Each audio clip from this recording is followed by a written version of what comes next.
जरा गजब भैया। अब बताइए, ईशे बावड़े भी देखे होंगे कि तो सरेआम झूठ बोल रहे हैं। और मेरा अनुवादक बता दिया जिसने पढ़ पढ़ कर पूरा हिंदू समाज इनके द्वारा अनुवाद किए गई गीता को न गोटे बैठा है।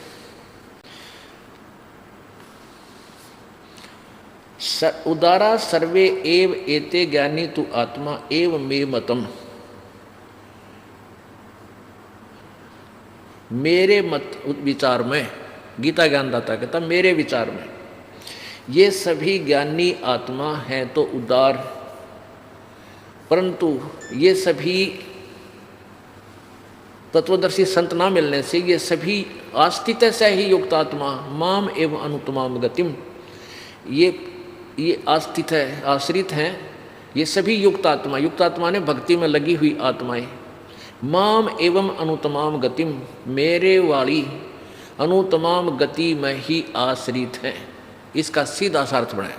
अभी इन्होंने के गपड़ चौथ कर रखी है, देखिए ये सभी उदार हैं परंतु ज्ञानी तो साक्षात मेरा स्वरूप ही है, ऐसा मेरा मत है।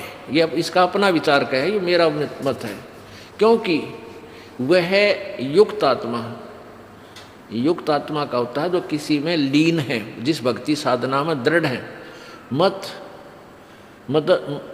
मन बुद्धि वाला ज्ञानी भक्त अनुतमाम अति उत्तम गति स्वरूप मुझ में ही अच्छी प्रकार स्थित है। अरे तरह जो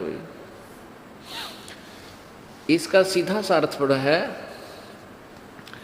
कि उदारा सर्वे एव एते ज्ञानी तु आत्मा एव मे मतम, मेरे विचार में ये सभी, सर्वे माने सभी, उदारा माने उदार, ये ज्ञानी आत्मा है, ये ज्ञानी आत्मा है तो उदार हैं, आस्तित्व से ही युक्त आत्मा माम एवं अनुतमाम गति, ये मुझ में मेरे वाली अनुतम गति में ही आश्रित हैं, ये भगवान की भक्ति में लीन आत्मा, युक्त आत्मा माने लीन आत्मा। अब देखो इसमें कमाल करे क्या है 19वें में, बहुनाम जन्मानाम अंते ज्ञानवान माम प्रपद्यते वासुदेव सर्वमिति सैमात्मा सुदुर्लभ है। गीता ज्ञानदाता कहता है कि बहुनाम जन्मानाम अंते ज्ञानवान माम प्रपद्यते, बहुत जन्मों के अंत के किसी जन्म में ये ज्ञानी आत्मा मेरी तरफ दृष्टि जाती है ना, तो ब्रह्मा विष्णु महेश तक ही सीमित रहते हैं, मेरी भक्ति करने लगते हैं। और वासुदेव सर्वमिति स महात्मा सुदुर्लभ है, ये बताने वाला कि नहीं ना ब्रह्म पूजा के योग्य है, ना ब्रह्मा विष्णु महेश पूजा की पूजा से मोक्ष है, और ना ही ये सर्वशक्तिमान है, ना समर्थ है, वो तो वासुदेव ही सब कुछ है। वासुदेव है सर्वम, वासुदेव ही यानी वो सर्वगतम ब्रह्म, सर्वव्यापी परमात्मा, सबका मालिक, कुल मालिक, वो पूर्ण ब्रह्म ही सब कुछ है। वही मोक्ष दाता है, वही पाप नाशक है, वही कर्मों का नाश कर सकता है, पाप कर्मों का नाश कर सकता है, पूर्ण मोक्ष दे सकता है, सर्वसृष्टि रचनहार भी वही है। ये बताने वाला महात्मा तो अर्जुन बड़ी मुश्किलता में लेगा। कोटों मध्य कोई नहीं रह झूम करा, अरबों में कोई गर्क सुनो राय झूम करा, तत्व भेद कोई ना कह रे झूम करा, ये पैसे ऊपर नाच सुनो रे झूम करा। अब सूक्ष्म वेद में भी यही लिखा है कि करोड़ संतों में, मार्गदर्शकों में तुझे तत्व ज्ञान बताने वाला संत नहीं मिलेगा। अरबों में कोई गर्क सुनो रे झुमकरा। एक झुमकरा नाम का श्रद्धालु पंजाब से चलकर गरीबदास साहिब जी के पास हरियाणा छुड़ानी, गांव छुड़ानी, जिला झज्जर हरियाणा में आए थे। जब गरीबदास जी यहाँ सशरीर आए हुए थे और कबीर परमेश्वर की महिमा से परिचित हो चुके थे, सतलोक देख चुके थे, तो गरीबदास जी महाराज से ज्ञान सुनकर वो झुमकरा उर्फ राम राय नाम के एक पंजाब, लुधियाना के पास पंजाब में एक वासियर गांव है, वहाँ से चलकर वो सरदार जी वहाँ पहुँचे थे। उस प्यारी आत्मा से जब वार्ता हुई, पर कभी गरीबदास साहिब जी ने पूर्ण ब्रह्म की महिमा, पूरी सृष्टि रचना उसको सुनाई, तब उस श्रद्धालु आत्मा झुमकरा नाम यानी धर्मराय और राम राय उर्फ झुमकरा, जैसे किसी का गामा में उर्फ नाम भी रख लेते हैं। और कुछ वो वैसे ज़्यादा संकी आदमी था, उसको मन में उथल पुथल गणी रही थी, इसलिए उसका नाम झुमकरा कहा। गरीबदास जी ने कहा कि उसने पूछा, हे भगवान, आज तक यो ज्ञान हमारे को किसी ने नहीं बताया, प्रभु आपने तो कमाल कर दिया, कति अंधेरा हटा दिया गरीबदास साहिब जी आपने मेरा, यो आज तक हमारे को किसी ने नहीं बताया। तब गरीबदास साहिब जी कहते हैं, कोटों मध्य कोई नहीं रे झुमकरा, अरबों में कोई गर्क सुनो रे झुमकरा, यो तत्व भेद कोई ना कहे रे झुमकरा, सब पैसे ऊपर नाच सुनो रे झुमकरा। ये सब जितने कथावाचक ये संत बने फिरे, पैसे का चक्कर है इनके पीछे, इन किसी के उद्धार से लेना देना को नहीं। ये प्रभुता के भूखे, चिल्लियाँ के दान पर अपना मौज मस्ती मारने वाले। कहते हैं इस ज्ञान के बताने वाला करोड़ मार्गदर्शकों में नहीं मिलेगा तुझे, अरबों में मिलेगा, कोई अरबों में। ओहो, अपने आत्माओं एक गांव में 5000 की आबादी है, तो उसमें लगभग मेरे ख्याल में 3000 गुरु पाओगे। 3000 गुरु क्यों कर पाओगे? किसी बेटी किसी बहन के बालक का कोई बुखार सुखार हो गया, एक पड़ोसन आओगे, आए इसके बारली के बोल दे, बारली का हो रहा है, इसके बारली बाता का। दूसरी कहेगी भीतरली का हो रहा है, 100 रुपया रख दे। तीसरी आओगी नो कही थारा गुड़गाम वाली की मान से उसके रख दे कुछ। 5वीं नो कहेगी इसका कान तला टीका ला दे। चौथी कहेगी, 5वीं कहेगी कि ऐसा कर दे वैसा कर दे, चौराहे पर ठीकरी रखवा दे।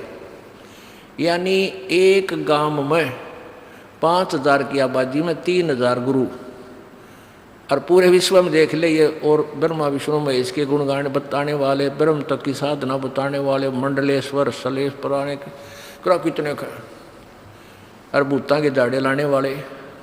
कहते हैं करोड़ संतों में, करोड़ इन जिनको तुम गुरु मार्गदर्शक मानते हैं, इनमें कोई नहीं पाओगा। अरबों में कोई संत मिलेगा गर्क। अब जैसे कबीर साहिब की वाणी की महिमा, कबीर साहिब की वाणी को पढ़कर कुछ मिलता जुलता सा ज्ञान भी कबीरपंथी दे रहे हैं, पर उनके पास नाम नहीं। तो उस नाम नहीं है तो उस ज्ञान का के चाटे, जिसमें न्यों तो बता दिया तरह जो है ना ये बीमारी है, और दवाई उसके पास है नहीं, वो बताने का के लाभ हो गया भाई। वो गर्क नहीं है, वो कंप्लीट नहीं है वो डॉक्टर। तो कहते हैं गर्क का अर्थ है जो ज्ञान भी बता और उसके पास समाधान भी हो। ऐसा तो अरबों में मिलेगा तुझे। और तत्व भेद कोई ना कहे, क्यों दर है नहीं, तो पैसे लेन देन तो मतलब है, कौन सिर में दर्द करे, थारा पितर रूस रहा दर्द दे 11 रुपये, तुम्हारे न्यू हो रहा है, तुम्हारे ऐसे हो रहा है, तेरे पर ग्रह चढ़ रहा है। और फिर ये कथा सुना सुना कर धन इकट्ठा करने के चक्कर में ये प्राणी रहते हैं। एक गांव में एक गुरुजी ने कथा शुरू करी। कथा शुरू करी और 30 दिन तक उसने 30 दिन तक कथा करी, और 30वें दिन भोग डालना था उस कथा का। उन्होंने सोचा था ज़्यादा लंबी खींचूंगा तो घने पैसे आवेंगे, धन आवेगा। उधर से उसी गांव में कुछ शरारती लोग भी थे। अगवाई तड़के दादाजी यो ब्राह्मण गुरुजी भोग लावेगा, और भाई गांव में सारा इकट्ठा होकर बनमाने 2-2, 4-4, 10-10 रुपये तो चढ़ावेगा, इसका घने पैसे आ जाएंगे, तुम न्यों करो। और ड्रामा रचते। उन्होंने क्या किया, दिल्ली से एक चंपाकली नाम की डांसर ले आए। उस दिन तक कथा का भोग, उस दिन सुबह उन्हें चमटा रोप दिया उड़ा। अब सारा गांव उस चंपाकली दौरे जा खड़ा हुआ, और उस ब्राह्मण के 30 दिन में 30 रुपये आए, और चंपाकली का आए 500 रुपये चांदी के। अब उस पंडित जी ने उस गुरु जी ने माथे माथ मारा, अकमन ने 30 दिन तक तो गला पड़ाया, कथा सुनाई, मेरे 30 रुपये, और वह निकम्मी लड़की 2 घंटे में 500 रुपये लेगी। है थरा गजब हो गयो, रोता पीटता लेके 29 रुपया नर चल पड़ा। अगर रास्ते में उसने सुना किसी से कि यहाँ गरीबदास नाम के एक बड़े अच्छे महापुरुष आए हैं, उनको परमात्मा मिले थे, बहुत अच्छे ज्ञानी पुरुष हैं, किसान हैं। अब उसने सोचा चल छुड़ानी में कर निकल लेते हैं और उस महाराज जी से अपना दुख रोऊंगा, देख किसा जमाना आ गया, मैं तो कथा करूँ था, मेरे पास 30 रुपये आए और चंपा के लिए 500 रुपये लेगी। मतलब उस वो आया था यूँ सोच के कहने के लिए, मतलब बताना नहीं चाहे था, लेकिन सोचा था कि कोई डिस्कस करूँगा। तो गरीबदास साहिब जी के पास आगे राम रमी हुई, कुशल मंगल होया, बैठ जाओ पंडित जी। अब पंडित जी बैठा दिया, गरीबदास जी बैठे थे और 20-30 गरीबदास जी के पास गांव के गवांड के आसपास के उनके भगत आ जाया करते, सुबह सुबह वह भी बैठे थे। यानी अगले दिन वहाँ शाम की बात है, वो भी बैठे थे। वो चल के वहाँ शाम तक पहुँच गया, उधर रात वहीं रुक गया। तो वो क्या कह रहा है वो पंडित जी, महाराज जी बस घोर कलयुग आ गया, नाश जाओगा जमाने का, सारी दुनिया का नाश होगा, बात बिगड़ेगी। अब नो ना बतावा बिजली के पड़ रही है, किस कारण से है, क्यों दुखी हो रहा है। तो वो शिष्य बोले गरीबदास जी को, जी क्या तकलीफ होगी इनको, ब्राह्मण जी घने दुखी दिखाई देते हैं। अब गरीबदास जी कहने लगे, भाई फुट्टी ज्ञान विवेक की, और अंधा है जगदीश, और चंपाकली को 500 और मनीराम को 30। भाई रोड़ा यूँ पड़ रहा है। अब मनीराम था उस ब्राह्मण का नाम। वो पैसे के चक्कर में, स्वयं तो पैसे के चक्कर में 30 दिन लंबा खींचा उसने, और उलाना दे रहा हो रहा था। तो क्या बता गरीबदास जी ने कि भाई फुट्टी ज्ञान विवेक की और अंधा है जगदीश। गरीबदास जी कहते हैं यहाँ का भगवान यो ज्योति निरंजन, इसके सारे उल्टे काम। निरंजन धन तेरा दरबार, निरंजन धन तेरा दरबार, जहाँ पर तनिक न न्याय विचार। भाई वैश्या उड है मुल मुल खासा, गल मोतियों के आर। वैश्या उड़े मुल मुल खासा, गल मोतियों के हार। पति भरता को मिले न खादी, यूं सूखा निरस आहार। निरंजन धन तेरा दरबार, निरंजन धन तेरा दरबार। अब उसी दृष्टि से गरीबदास साहब जी कह रहे हैं फुट्टी ज्ञान विवेक की, कि विवेक रहा नहीं जनता में, और अंधा यहाँ का जगदीश। और क्या चक्कर है भाई, कहते हैं चंपाकली को मिले 500, इस मनीराम ने 30। अब उस पंडित जी ने बताई भी नहीं थी ये बात। अब गरीबदास साहिब जी ने जब यह सारी कथा बिना ही सुने कह दी, तो उस मनीराम जी ने चरण पकड़ दिए, पैर पकड़ के नो बोला, हे भगवान आप तो अंतर्यामी हैं, हे भगवान यो कैसे, इस जनता का कैसे उद्धार होगा।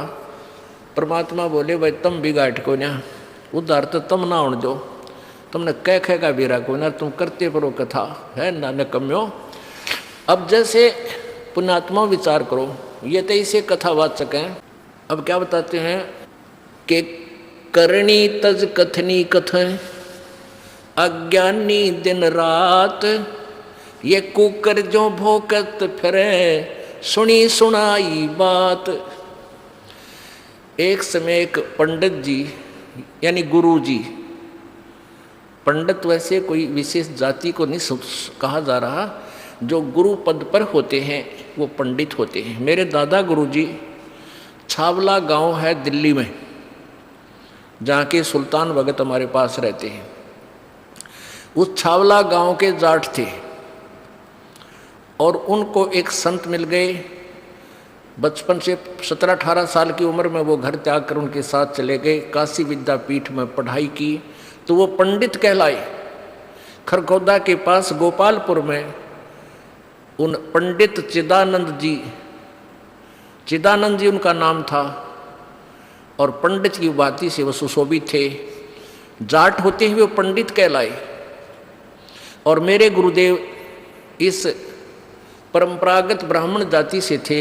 गांव पैतावास बड़ा, जिला भिवानी, और भिवानी दादरी रोड पर 1 किलोमीटर जाते समय दादरी साइड में, राइट साइड में अंदर की तरफ बड़ा पैतावास, वहाँ के ब्राह्मण थे।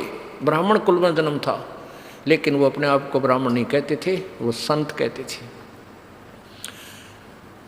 अब यहाँ पंडित की उपाधि यानी जैसे शास्त्री की उपाधि, ज्ञानी की उपाधि होती है, विशेष किसी एक शास्त्र के ज्ञाता को पंडित कह देते हैं। तो एक ऐसा कथावाचक पंडित जी यानी गुरु जी एक दिन एक उसके साथ उसका साथी शहर जा रहे थे।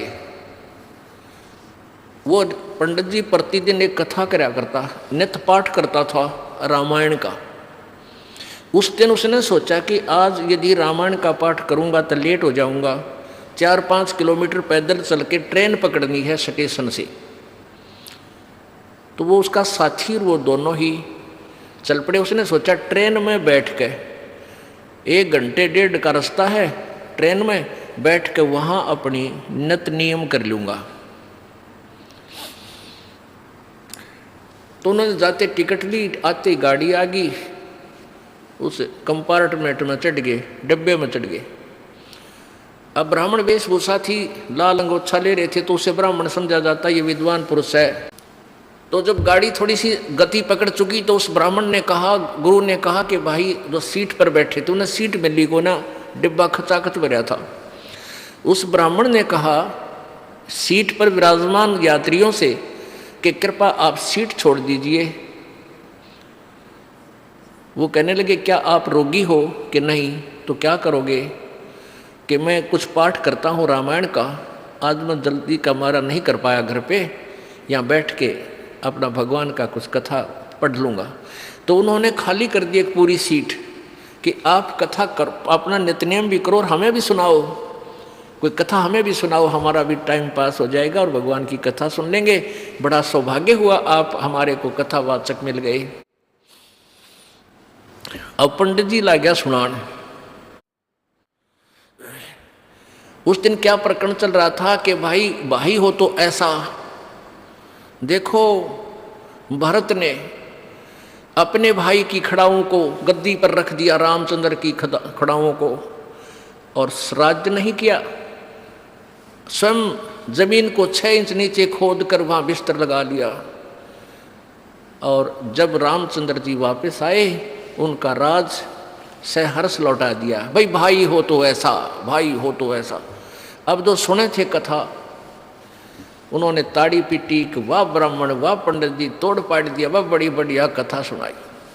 वहाँ एक व्यक्ति बैठा था उसी ट्रेन में एक यात्री था, उसको खोज थी एक कथावाचक की।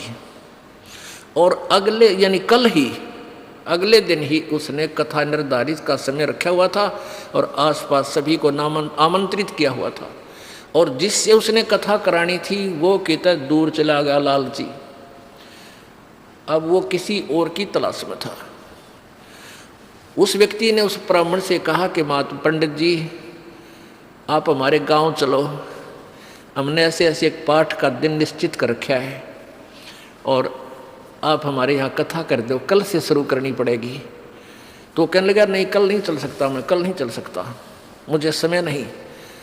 और भी कहने लगे यात्री के महाराज जी आपका तो रोज का काम यही है, इनका आंट लाग रही है और आप कर दो। सब कहने लगे नहीं मैं नहीं करूँ। तो वो कहने लगे जी साहब कोई खास काम हो तो हम कर देंगे आपके काम को, आप इनका कथा कराओ। नहीं ये काम तुम्हारे से नहीं होगा, मेरे से होगा। अब उन यात्रियों ने काफ़ी जब कहा, उसने तो ना बताई कि बीमारी है। उसका जो साथी था वो बोला भाई मैं बताऊं, यो कल तक किसी कीमत पर नहीं कर सकता। क्यों नहीं कर सकता? कि इसने अपने छोटे भाई पर मुकदमा कर रखा है एक कुर्डी के खड्डे के ऊपर, इनका बंटवारे का रोड़ा है और मैं इसका गवाह हूँ भाई। और कल कोर्ट में तारीख से अरे थारा नाश जाइयो, वो कथा तो सुना रहा है, भाई हो तो ऐसा, राज भी त्याग दिया। और अब भाई ने कहा दाव कुरडी का खड़ा, एक रूढ़ी का खड़ा होता है मेरे ख्याल में 20 बाई 20 फुट का, और उस पर मुकदमा कर रहा, यो मेरा उन्हों का मेरा है। और कथा सुनावे भरत और राम की। इसके लिए बताते हैं कबीर परमेश्वर जी कहते हैं, भाई करनी तज कथनी कथ, ये अज्ञानी दिन रात, और कुकर जो भौंकत फिर ये सुनी सुनाई बात। कहते कुत्ते की तरह भौंकते फिर ये सुनी सुनाई कथाओं को, और करनी है नहीं, अनुसरण है नहीं, और कथते फिरते हैं, ज्ञान ज्ञान सुनावे दुनिया ने आप असर को ना। कहते पंडित और मसालची दोनों सूझे ना, औरों को करे चांद ना रहे, आप अंधेरे में। बोलो सतगुरुदेव। मर्द गर्द में मिल गए वो रावण से रणधीर, कंस के सी चाणूर से वो हिरण्यकशिपु बलबीर।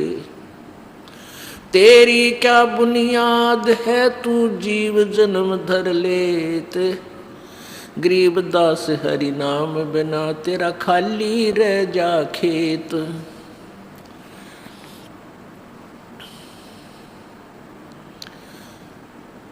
सर्व सोने की लंका होती रावण से रणधीरम, एक पलक में राज बिराजियो यम के पड़े जंजीरम।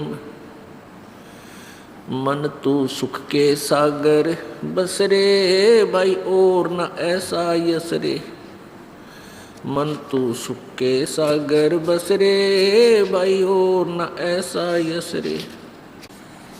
परम पिता परमात्मा पूर्ण ब्रह्म सारी सृष्टि के रचनहार कुल मालिक कबीर देव कबीर साहब अल्लाह अकबर अल्लाह कबीर, ये उसी परम अक्षर ब्रह्म के भाषा भिन्न नाम है।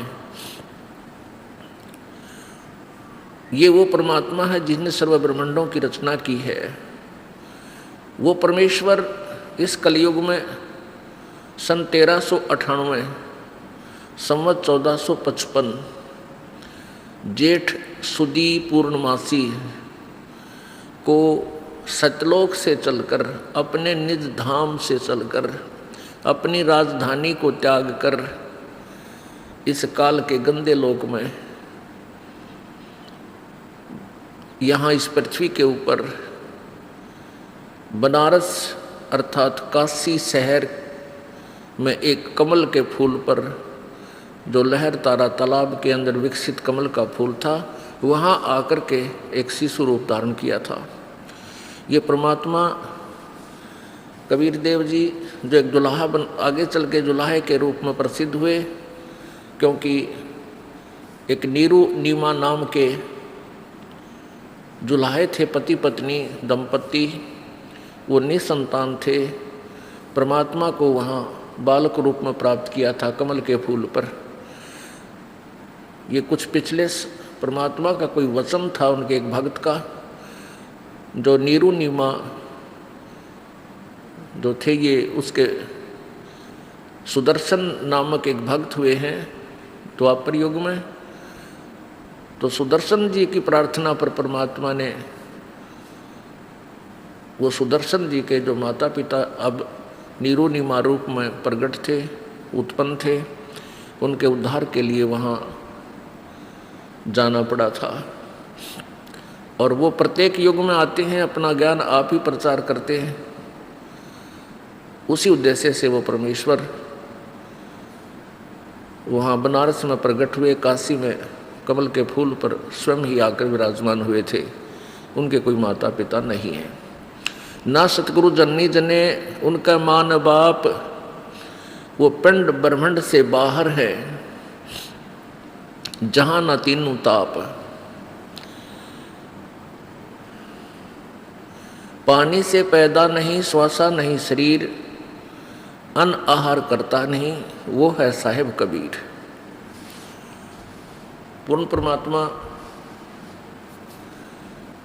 वो सर्वशक्तिमान पूर्ण ब्रह्म है, जो बनारस में जुलाहे की भूमिका करके 120 वर्ष वहाँ बनारस में रहकर अपने तत्व ज्ञान का प्रचार करके तथा परमात्मा की परिभाषा से, परमात्मा की समर्थता से परिचित करवा के वो सशरीर चले गए थे। परमेश्वर कबीर जी को ना पहचान कर इन अनाड़ी अज्ञानी नकली गुरुओं और संतों ऋषि महर्षियों ने उस परमात्मा को हमारे हृदय से उतार रखा था। क्योंकि लाल एक छोटा सा पत्थर होता है, लाल हीरा जिसे बोलते हैं, उसको केवल पारखी ही परख सकता है, जौहरी फर्क सकता है, अन्य व्यक्ति नहीं परख सकता। तो उसको एक कोई कहे अनजान व्यक्ति को कि ये करोड़ रुपए का है तो नहीं यकीन हो सकता, क्योंकि उस व्यक्ति के व्यवहार में वो लाल, वो हीरा कभी आया नहीं है। और जिसने हीरे और लालों का व्यापार किया है, जिसको पता है, वो सीने से लगा लेता है, छुपा के रखता है। यही दशा कबीर परमेश्वर की है। ये पूर्ण ब्रह्म है, सर्व सुखदायी परमात्मा है। ये कबीर अंगारी बम्बारी और सवर ज्योति रथ धामा, ये वो कबीर परमेश्वर ही हैं। ये पूर्ण मोक्षदायक हैं, पाप कर्मों के का नाश करने वाले यही प्रभु हैं। लेकिन हम इनसे परिचित ना होने के कारण इसको एक सिंपल पत्थर जान के, एक साधारण व्यक्ति जानकर इनसे हम दूर हो गए।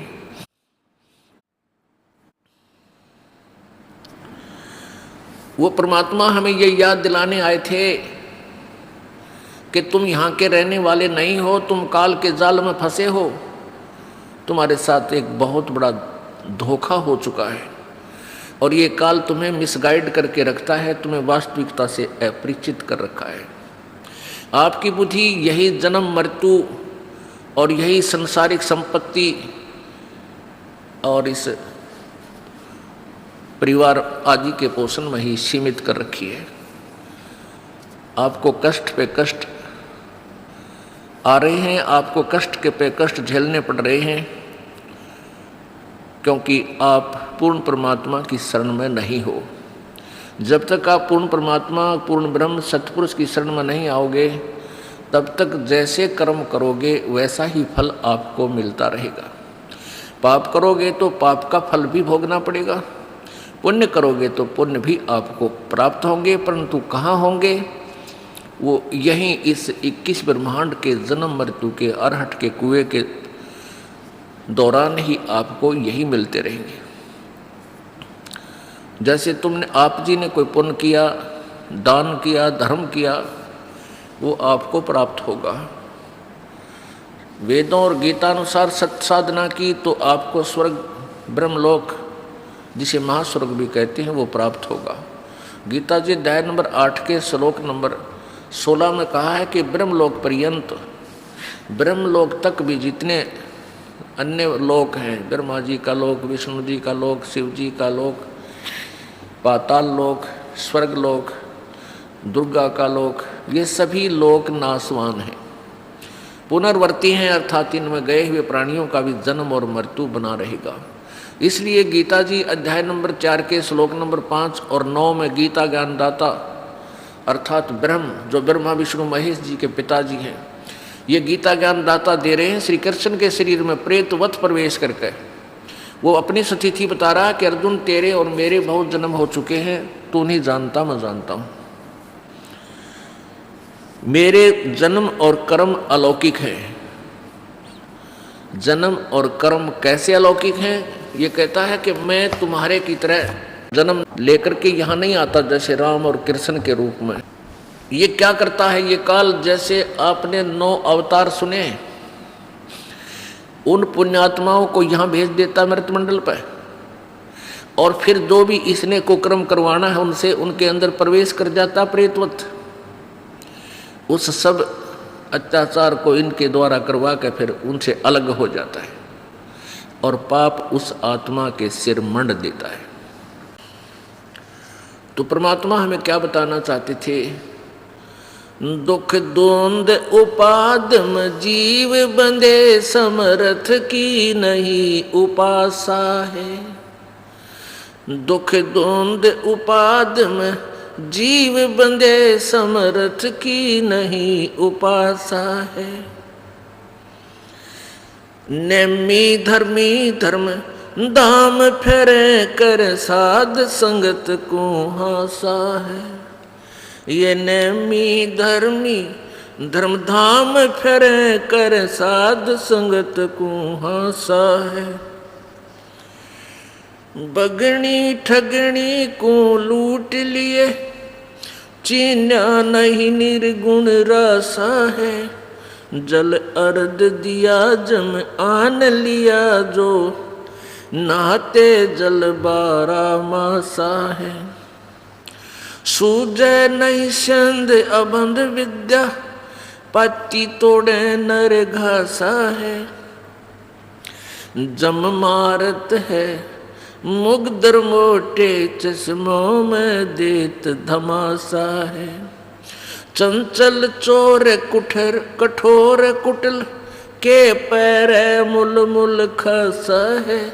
जम नगन करे साहेब की सो तुझे देगा बहुत तेरा सा है।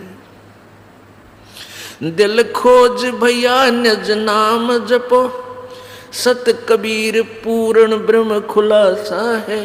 कह दास गरीब ये पत्थर पटको छोड़ दो ये बोधी आशा है। कह दास गरीब पत्थर पटको तुम डारो त्रिगुण पासा है। दुख धुंध उपादम जीव बंधे समर्थ की नहीं उपासा है। अब गीता जी अध्याय नंबर 4 के श्लोक नंबर 5 और 9 में ये गीता ज्ञानदाता भी कहता है मेरी भी जन्म मृत्यु होती है अर्जुन, तेरा भी जन्म मृत्यु होता है। तो ब्रह्म के उपासक ब्रह्मलोक में जाते हैं। गीता जी अध्याय नंबर 8 के श्लोक नंबर 16 में लिखा है कि ब्रह्मलोक पर्यंत भी सभी पुनर्वर्ती में है। इनका भी वहाँ जाने के बाद वापस आगमन पृथ्वी पर होता है पुनः अक्षीण हो जाने पर। उसके विषय में परमेश्वर कबीर जी द्वारा दिया गया वो अनमोल ज्ञान आदरणीय गरीबदास जी अपनी अमृतवाणी में किस प्रकार बताते हैं। दुख धुंध उपादम जीव बंधे समर्थ की नहीं उपासा है। ये नेमी धर्मी धर्म धाम फेरे कर साध संगत को हासा है। क्या बताते हैं कि दुख द्वंद उपाद में जीव बंधे समर्थ की नहीं उपासा है। यानी समर्थ भगवान की सर्वशक्तिमान की ये पूजा नहीं कर रहे, इसलिए ये साधना करते हुए भी दुखी ही रहते हैं, क्योंकि किए हुए कर्म का फल ही आपको प्राप्त होता है। और जब आप पूर्ण परमात्मा कबीर जी की शरण में आ जाओगे फिर आपके पाप कर्म प्रारब्ध के आपको भोगने नहीं पड़ेंगे। पुण्यात्माओं, अभी तक हमें ये तत्व ज्ञान प्राप्त हुआ नहीं और लोकवेद के आधार से हमने एक का बात सुन रखी थी कि जिसे कर्म करेगा वो भोगने पड़ेंगे। और ये एक की नहीं, अभी तक सभी की यही थ्योरी थी, सभी की यही अपना अनुभव सोच था। और जो वेदों के ज्ञाता वेदों के ठेकेदार समझे थे अपने आप को कि हमने वेदों को समझा है पढ़ा है, उनका भी यही अज्ञान आधार था कि परमात्मा पापनाश नहीं करता। पुण्यात्माओं, पुण्य से सुख होता है और पाप से दुख होता है। हम परमात्मा की साधना किस उद्देश्य से करते हैं? प्रथम उद्देश्य ये होता है कि हमारा यहाँ से जन्म और मृत्यु का ये रोग कटे। जब तक हमें ये मालूम नहीं था कि जन्म और मृत्यु समाप्त भी हो सकती है, तब तक हमारा उद्देश्य था कि हम स्वर्ग चले जाएं। दूसरा उद्देश्य ये था कि हे भगवान, हमारा परिवार सुखी रहे, हमारा शरीर सुखी रहे, स्वस्थ रहे,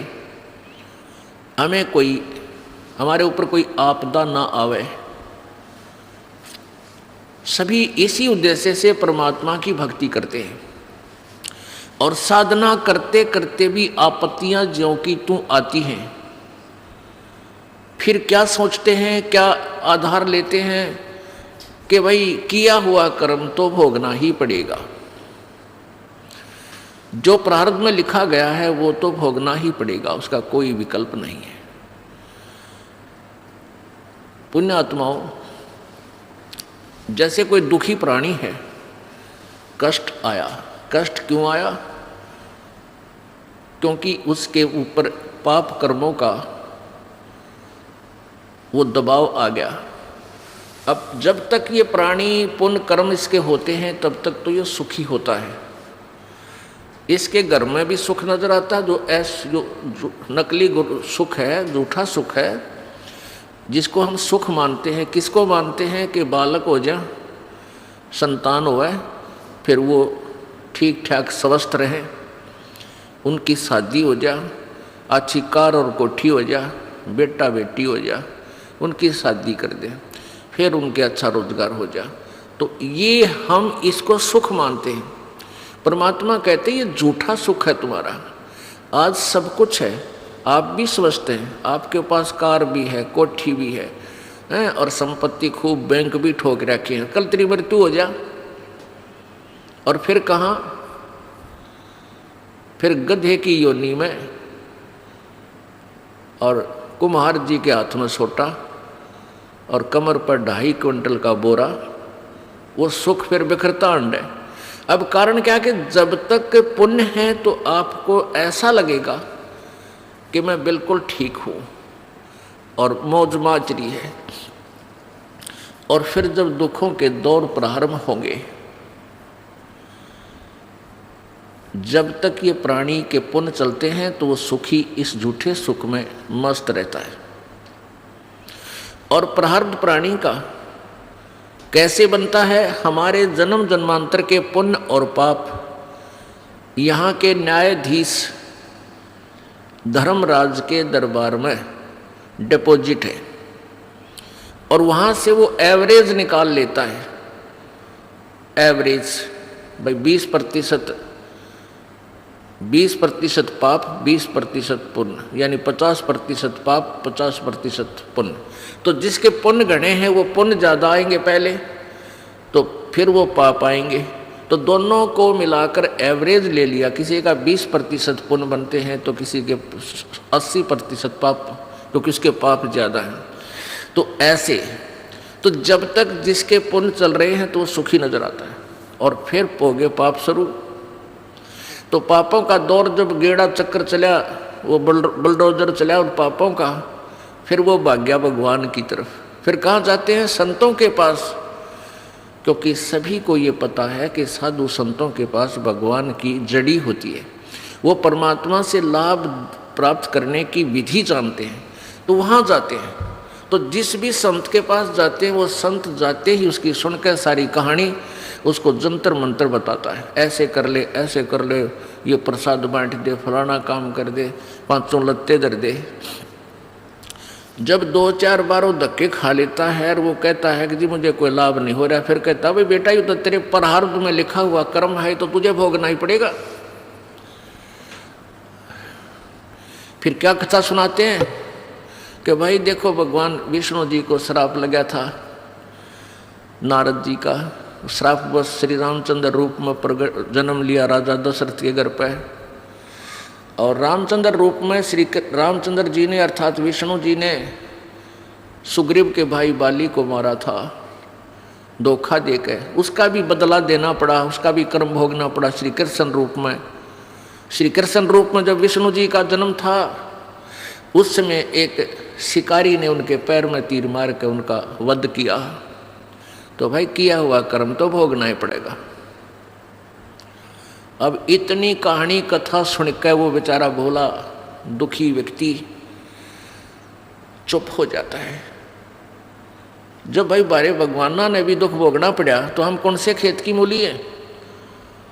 फिर वो गुरु जी कहता है बेटा भक्ति तो करते रहना, आगे कोई दुख ना होगा, आने वाले जीवन में, भविष्य में, अगले जन्मों में तुझे कष्ट नहीं होगा, ये धर्म पुण्य ये साधना तो करते ही रहना। अब पुण्यात्माओं, किसी के पैर में कांटा लगा है और कांटे से पीड़ा हो रही है और वो किसी दूसरे को दिखाता है कि देखना मेरे पैर में दर्द हो रहा है। वो देखता है कि तेरे पैर में कांटा लगा है, और वो क्या उत्तर देवे कि कांटा तो निकल नहीं सकता, जूते पहन ले, नंगे पैरों चलने से कांटा लग गया तुझे, आगे फिर तुझे कांटा नहीं चुभेगा, जूते पहन ले। अब पुण्यात्माओं, ये समाधान यूजलेस है। कांटा लगे पैर में जूता पहना नहीं जा सकता, कांटा निकले फिर जूता इस दृष्टिकोण से उसको कहा जाए जब फिर निकाल दिया तो तेरा फिर कांटा लगेगा, तो वो डरता पहनेगा। फिर वो कांटा निकलने पर अच्छा है वो जूता स्वभाव भीगा, और फिर इस डर से जूता नहीं निकालेगा कि कहीं ये भगवान फिर वो कांटा ना लग जाए, वह पीड़ा आपत्ति फिर ना आ जाए। तो पुण्यात्माओं, जो दुखी प्राणी संतों के पास आए हैं, जाते हैं, इसी उद्देश्य से जाते हैं कि हमारी ये पाप रूपी कर्म का कांटा निकले। और फिर जैसे आप जी आते हो परमात्मा कबीर जी के सच्चे दरबार में, आपके प्रारब्ध के कांटों को पहले निकाला जाएगा, फिर निकाला जाएगा और साथ में आपको राम नाम का जूता दे दिया जाएगा कि भाई ईब इस राम नाम के जूते ने निकालिए मत ना। राम नाम का जूता निकाल कर नंगे पैरा फिर के परमात्मा की शरण में नारा करते ढेर सारे पाप इकट्ठे कर लिए। अब ये सब पाप आपके नष्ट कर दिए जाएंगे। परमेश्वर कबीर जी कहते हैं, जब ही सतनाम हृदय धरो भयो पाप को नाश, जैसे चिंगारी अग्नि की भाई पड़े पुराने घास। जैसे चाहे लाख टन सूखा घास पड़ा हो, उसमें एक माचिस की सीख बाल जगा कर उसमें ला दे, सारे का फूक कर ढेर राख कर देगी। इतने बड़े ढेर की थोड़ी सी राख हो जाएगी, फिर चलेगी हवा, इधर उधर उसने फेंक कर उस स्थान को भी साफ कर देगी। तो ऐसे ही हमारे युगों युगों के पाप इकट्ठे हुए पड़े हैं। परमात्मा कबीर जी का सच्चा नाम पूर्ण संत से जब आपको प्राप्त होगा तभी ये काम करेगा, और फिर आपके पापों को सहा कर दिया जाएगा। यजुर्वेद अध्याय नंबर 5 के मंत्र नंबर 32 में है, उसी कसी कबीर अंगारी हसी बम्भारी हसी और सवर ज्योति रितधामा हसी। अंगारी का अर्थ होता अग माने पाप, अरि माने शत्रु, पापों का दुश्मन, पापों का नाश करने वाला कौन है? कबीर। हम उसको कबीर बोल देते हैं, वेदों में कबीर लिखा, कबीर। कबीर अंगारी हसी बम्भारी हसी, बम्भारी माने बंधनों का शत्रु, बम्भर माने बंधन, ये कर्म के बंधन जो आप बंधे हुए हो, और अरि माने शत्रु। वेदों में बम्भारी कहा है, हम उसे बंदी छोड़ बोलते हैं। केवल भाषा का अंतर है, महिमा ज्यों की त्यों।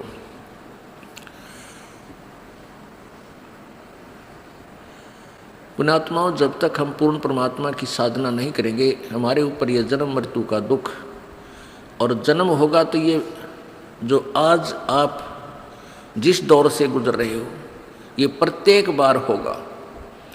बालक हुए, बचपन जन्म हुआ, फिर धीरे धीरे बड़े हुए, फिर ब्याह हो गया, फिर बच्चे हो गए, कोई मर गया, कोई जी गया, कोई रह गया, किसी की टांग कट गई, कोई दरग मार रहा है, किसी पर लड़की ब्याह दी, बटे वो मर गया, या बेटी मर गई, बनते 1-2 लाख रुपये लगा के, यानी ये बेरानमाटी सदा रहेगी।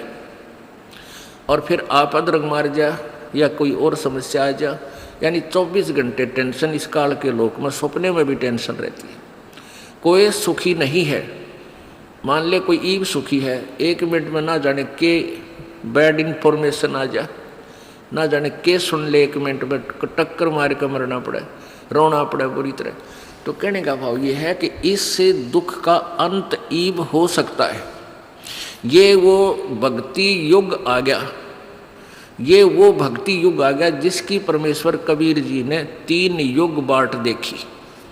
3 युग तक सब्र किया कि आन देश काल न देखूंगा, कलयुग में, क्योंकि जब तक सतयुग त्रेता द्वापर में ये प्राणी दुखी नहीं होता, क्योंकि इसके पूर्व जन्म के पुण्य होते हैं। वो पुण्यकर्मी प्राणियों का जन्म सतयुग में, फिर त्रेता में, फिर द्वापर में, और कलयुग में आकर ये कति खाली होले हैं, इनका पल्ला पाप रह जाते हैं, पुण्य खत्म हो जाते हैं। और जो साधना कलयुग में प्रचलित है उससे कोई भी बेनिफिट भगवान का प्राप्त नहीं हो सकता। ये नकली गुरुओं द्वारा, नकली संतों द्वारा जो साधना बताई जा रही है, इससे किसी को भी लाभ नहीं हो सकता, ईश्वरीय लाभ नहीं मिल सकता। और हमारे पिछले पुण्य है नहीं, कति खाली खोखा हो लिया, तो अब सभी दुखी हो रहे हैं। चाहे किसी के पास कार कोठी है पर और टेंशन 100 उसके हृदय में जमा है, कोई सुखी नहीं है। और जिन संतों के पास ये जाते हैं उनके पास वो मंत्र नहीं है जिससे इसका पाप नाश हो सके, वो समर्थ की उपासना नहीं कर रहे। तो फिर वो कहाँ आएंगे? सतलोक आश्रम बरवाला और क्रोथा में, और यहाँ इनके पापों का नाश किया जाएगा। यहाँ वो समर्थ की उपासना है। तो परमात्मा ने इसलिए कलयुग का ये समय चुना था कि इस समय पूरे पृथ्वी पर, पूरे विश्व में कबीर परमेश्वर की उपासना होगी। पूरा विश्व हाहाकार, पूरे विश्व में हाहाकार मच रही है, ना लाज रही ना शर्म रही, एक माया दिखाई देती है। और इस माया से जीव सपने में भी सुखी नहीं हो सकता। ये भूल है इस प्राणी के। हमने देखा है हमारे दादे परदादे छोटी छोटी झोंपड़ियाँ में रहा करते थे, कच्चे मकान बनाया करते थे, कोई हाहाकार नहीं थी, इस माया की इतनी दौड़ नहीं थी, बढ़िया भोजन खाते थे, अच्छी भैंस गायें रखते थे, शांति से रहते थे, ना कोई किसी के साथ द्वेष था, ना राग था, ना बेईमानना था, बड़ा शांति से उनका चेहरा इतना अच्छा रहता था। आप किसी ने देख ले, जब किसी के चेहरे पर रोना को सब ने एक माया दिखाई दी है। अब दुख हो गए, जैसे किसी संत के पास ये जाते हैं, वहाँ उनको कोई सहारा मिलता नहीं, 5, 4, 10 वर्ष श्रद्धालु उसके चपके रहते हैं, लाभ कोई होता नहीं। फिर टेंशन को समाप्त करने का के तरीका अपनाओ है, अपने आप गुट्टी लाने लग जाएंगे। भाई टेंशन हो रही है, सिगरेट पी ली, बोला अब यहाँ आते हैं, भाई हम नाम देते हैं बीड़ी शराब मांस तम्बाकू, आपने कभी छूना नहीं है, नाम ले जाता है। फिर कहे जी मेरा तो नाम खंड हो गया। भाई नाम खंड क्यों होया? बीड़ी पी ली। अरे बीड़ी क्यों पी ली? अब टेंशन हो गई थी। अच्छा, इस टेंशन की मेडिसिन तूने बीड़ी ये पाई है, नालायक कहीं का। अब परमात्मा की भक्ति से या टेंशन मिटेगी?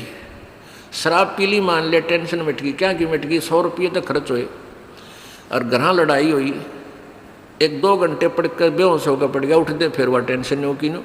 उस शराब ने क्या टेंशन खत्म कर दी? टेंशन तो परमात्मा खत्म करेगा, जिस कारण से टेंशन है उस काम ने पूरा कर देगा, तेरा टेंशन खत्म हुई। तो मालिक बनाया बीमारी कट नहीं सकती। तो नकली संतों से भी नहीं हो सकता। तो कहने का भाव यह है कि सभी आपने मूर्ख बना रहे हैं। ये संत, नकली लोग जो संत हैं, इनके पास वो जड़ी नहीं है जिससे तुम्हारा पाप कट जावे। अब इन सभी का एक ही विधान था। एक तरफ का डंडोरा पीटा करते हम वेदों अनुसार बता रहे हैं, वेद यजुर्वेद में ऐसा लिखा है, अथर्ववेद में ऐसा लिखा है, संस्कृत बोल देते। हमारे पास संस्कृत पल्ला पड़ा नहीं थी, तो हमने सोचते इसका अनुवाद इसने ठीक कराया होगा, ये ठीक बता रहा होगा, क्योंकि संस्कृत का विद्वान है, सब शास्त्र संस्कृत में भी लिपिबद्ध हैं। तो हमने ऑब्जेक्शन की कोई गुंजाइश नहीं थी कि ये बोलने वाला कोई गलत बता रहा है। तो ये क्या बताया करते कि पाप नहीं कट सकते, परमात्मा की साधना से पाप नाश नहीं होते। अरे जब भगवान की साधना से पाप नाश नहीं हुए, पाप नाश नहीं होता, जीवन सुख नहीं हुआ, क्योंकि पाप से दुख है। पाप कटे काटा निकले तो पैर में शांति हो।